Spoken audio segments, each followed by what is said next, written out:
আমাদের আজকের এই সড়ক অবরোধ কর্মসূচি গতকালকে যে হামলা হয়েছে আমাদের শিক্ষার্থীদের উপর, আমাদের সহযোদ্ধাদেরকে আহত করা হয়েছে এবং আজকে আবারও সকালে যখন আমাদের শিক্ষার্থীরা থানার সামনে অবস্থান নেয় তাদের উপর হামলা করা, আমাদের এক বোনকে আহত করা হয়েছে।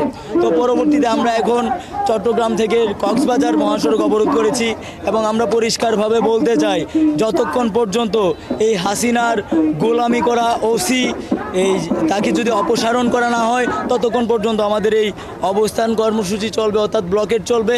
এবং আমরা পরিষ্কারভাবে বলতে চাই যে যারা এই হামলার নেপথ্যে ছিল, যারা এই হামলার সাথে সম্পৃক্ততা ছিল, প্রত্যেককেই তদন্তপূর্বক শাস্তির আওতায় নিয়ে আসতে হবে। গতকাল রাতে আমাদের বৈষম্যবিরোধী ছাত্র আন্দোলনের কর্মীরা 9:30টার দিকে মোমবাতি প্রজ্বলন কর্মসূচি শেষ করেছে।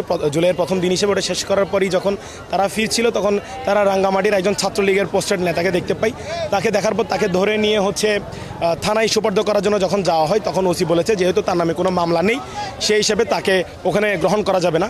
এটা বলার পর যখন আমাদের ছাত্র জনতা এটা নিয়ে একটু কথা বলে তখন তাদের উপর এক দফা হামলা চালানোর পর যখন তারা হাসপাতালে ভর্তি হয়ে আমাদের শহর থেকে নেতাকর্মীরা এসে এই বিষয়ে প্রতিবাদ জানায় এবং থানার সামনে একটা বক্তব্য রাখে, তখনই আসলে ওসি এবং এসপির সহায়তায় প্রায় 300 পুলিশ এসে আমাদের 30 থেকে 40 জন নেতাকর্মীদেরকে ধরে মারধর করে এবং থানা ভিতর যথেষ্ট মারধর করার পরে তাদেরকে আবার মব ট্যাগ দিয়ে তাদেরকে থানা থেকে বের করে দেয়।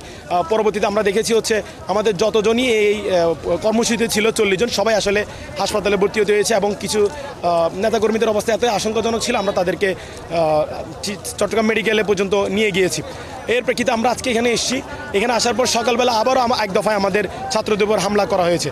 তো এটা স্পষ্ট যে আসলে ওসি আমাদের বিরোধিতা করার একটা পয়তারা করছে।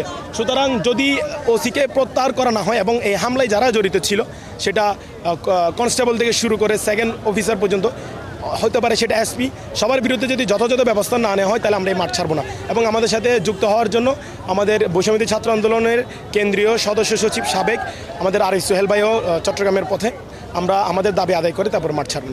যতক্ষণ পর্যন্ত না পটিয়া থানার ওসিকে প্রত্যাহার করা হচ্ছে না ততক্ষণ পর্যন্ত আমাদের এই ব্লকেট কর্মসূচি অব্যাহত থাকবে এবং পাশাপাশি যারা আমাদের ভাইদের উপর গতকালকে হামলা করেছে তাদেরকে আইনের প্রক্রিয়ায় সুষ্ঠু বিচারের আওতায় আনতে হবে এবং আমাদের যেসব ভাইকে এখন পর্যন্ত আটক করা হয়েছে তাদেরকে মুক্তি দিতে হবে এবং পাশাপাশি আওয়ামী লীগের যে নেতা দীপঙ্কর তালুকদার তাকে গ্রেপ্তারের আওতায় এনে বিচারের আওতায় আনতে হবে।